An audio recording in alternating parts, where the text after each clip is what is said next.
What does safety in society mean to you? And how often do you think about it?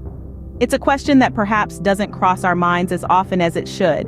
But safety in all its forms is a crucial aspect of our lives, impacting us in ways we may not even realize.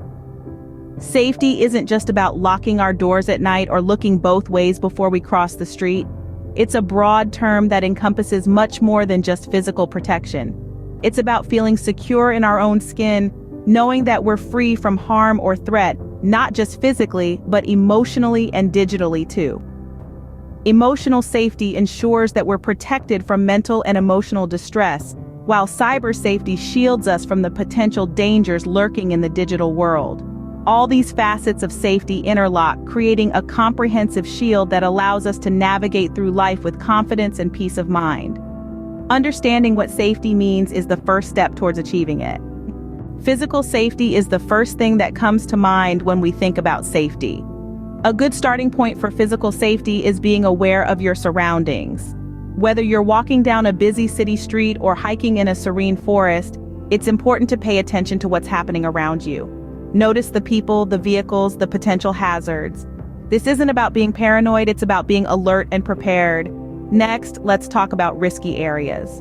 We all know there are places where danger might be more likely.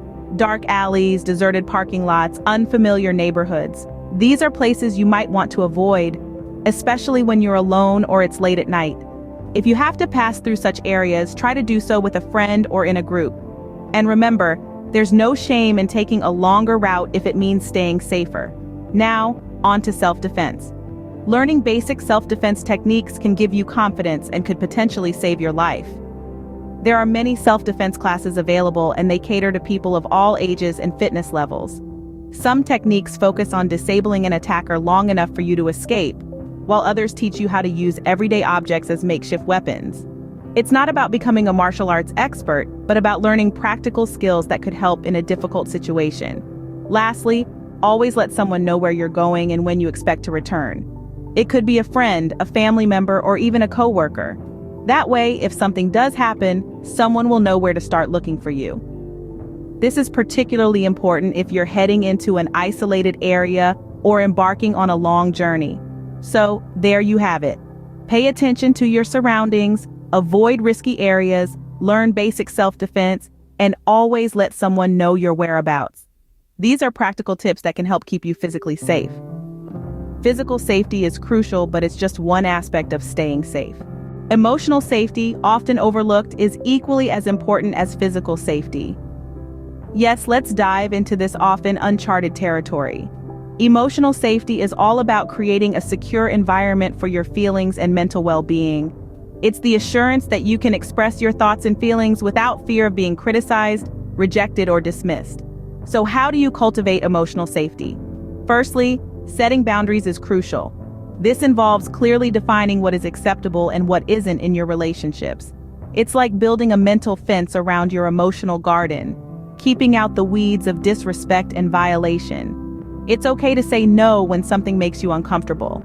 It's okay to step back when you need space. Remember, your emotional health matters.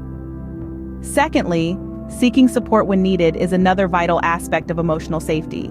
Life can be a roller coaster, and it's okay to reach out for a helping hand when the ride gets too bumpy. Whether it's a trusted friend, family member, or a mental health professional, never hesitate to seek help.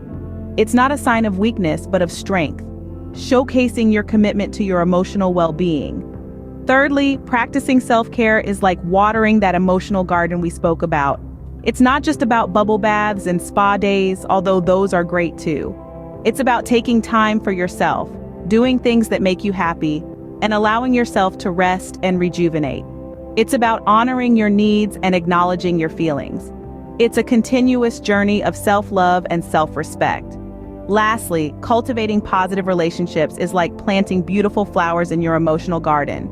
Surround yourself with people who respect you, value you, and uplift you.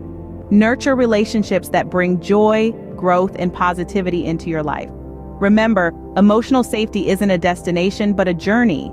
It's about continuously working towards creating an environment where your emotions feel respected and protected. It's about nurturing your mental health and well-being. Emotional safety is about protecting your mental health and well-being. and it's time we all start taking it seriously. In our digital age, cyber safety is no longer an option, but a necessity. We live in a world where our online presence can be as real as our physical one, making it crucial to protect ourselves in this digital landscape. A great starting point is to use strong, unique passwords for each of your online accounts. This minimizes the risk of one compromised account leading to a domino effect on the rest. Phishing scams are another threat to be aware of. Scammers are getting more sophisticated, so always double-check emails and messages before clicking on links or sharing information. And let's not forget about the importance of keeping our devices and software updated. Updates often include security patches that fix vulnerabilities, making it harder for hackers to gain access.